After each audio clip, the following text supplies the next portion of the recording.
Yo, apa kabar Spotlight Mania? Kembali lagi di Spotlight 11, tempat kita ngobrol santai tapi seru soal dunia sepak bola.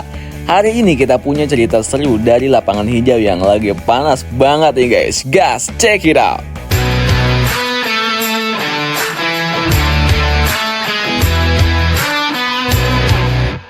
Bahrain kembali bikin drama sepak bola atau sinetron. Timnas Bahrain, Timnas Bahrain. Sepertinya mereka lebih cocok main di sinetron daripada di lapangan hijau. Drama demi drama mereka ciptakan, seolah-olah tak ada habisnya. Setelah sempat menuntut venue pertandingan dipindah ke tempat netral, kini mereka kembali dengan episode baru dalam saga ketakutan mereka menghadapi Indonesia gitu. Tragedi 90+6 di Bahrain masih menyisakan luka bagi publik sepak bola Indonesia. Luka yang tak pernah benar-benar sembuh karena belum ada balasan yang setimpal. Maka ketika Bahrain akhirnya dijadwalkan bertandang ke Jakarta, para fans timnas Indonesia menyambutnya dengan penuh antusiasme. Mereka siap memberikan sambutan hangat kepada tamu yang selama ini menghindari pertemuan langsung. Namun apa yang terjadi nih? Bahrain kembali ngedrama lagi, kocak emang. Mereka menolak bermain di Indonesia dengan alasan keamanan. BFA, Asosiasi Sepak Bola Bahrain, mengirim surat kepada AFC dan FIFA meminta pertandingan dipindahkan ke tempat netral. PSSI pun tak tinggal diam, menegaskan bahwa keamanan Bahrain akan dijamin sepenuhnya. Bahkan 3 surat telah dikirim ke AFC dan FIFA untuk memastikan laga tetap berlangsung di Jakarta.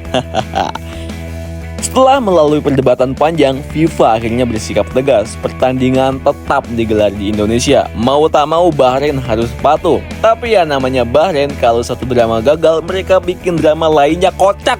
Beberapa minggu menjelang kedatangan mereka, muncul kabar kalau timnas Bahrain meminta disediakan mobil rantis selama di Jakarta. Kocak, memangnya mereka prajurit yang mau perang gitu? PSSI langsung membantah permintaan ini dong. Tidak ada mobil rantis, penanganan keamanan sama dan setara, tegas Ketua Umum PSSI Pak Erick Thohir. Keren banget nih Pak. Belum habis drama mobil rantis, Bahrain kembali menciptakan kegaduhan baru. Mereka meminta adanya 7 hingga 8 tim khusus dari AFC untuk mengawasi jalannya pertandingan. Kebijakan ini anehnya hanya didasarkan pada permintaan satu pihak, Bahrain. Ini membuat publik sepak bola Indonesia merasa tidak nyaman gitu. Bukannya bersikap profesional dan percaya dengan pengamanan tuan rumah, mereka malah berlagak seperti korban yang dikepung musuh. Apapun yang mereka lakukan tak bisa dibantah bahwa nyali Bahrain ciut menghadapi Indonesia. Dan rasa takut mereka semakin menjadi-jadi ketika tiket pertandingan langsung ludes dalam hitungan jam. Gelora Bung Karno akan dipenuhi oleh merah putih dengan sambutan spesial berupa koreografi dari La Grande Indonesia. Kurang spesial apa lagi coba? Jadi buat Bahrain, sudahlah datang saja ke Indonesia ya. Bertandinglah secara fair. Mau menang atau kalah itu urusan belakangan. Kalau masih saja banyak drama, mungkin memang benar bahwa timnas Bahrain lebih cocok jadi pemain sinetron Azab Indosiar ketimbang pesepak bola ya. Kabar mengejutkan datang dari negeri jiran. Asosiasi Sepak Bola Malaysia atau FAM resmi menghentikan sementara program naturalisasi pemain keturunan. Langkah ini diambil karena pemerintah Malaysia enggan memberikan restu. Menteri Pemuda dari Olahraga Malaysia, Chow Yue Hu, menjelaskan bahwa program ini dihentikan karena ada syarat yang tidak dipenuhi FAM. Salah satunya adalah kewajiban bagi pemain naturalisasi untuk bermain setidaknya 5 tahun berturut-turut di Liga Super Malaysia. Sayangnya aturan ini tak terpenuhi hingga program naturalisasi pun dihentikan gitu. Keputusan ini tentu menjadi pukulan bagi timnas Malaysia yang tengah berjuang di kualifikasi Piala Asia 2027.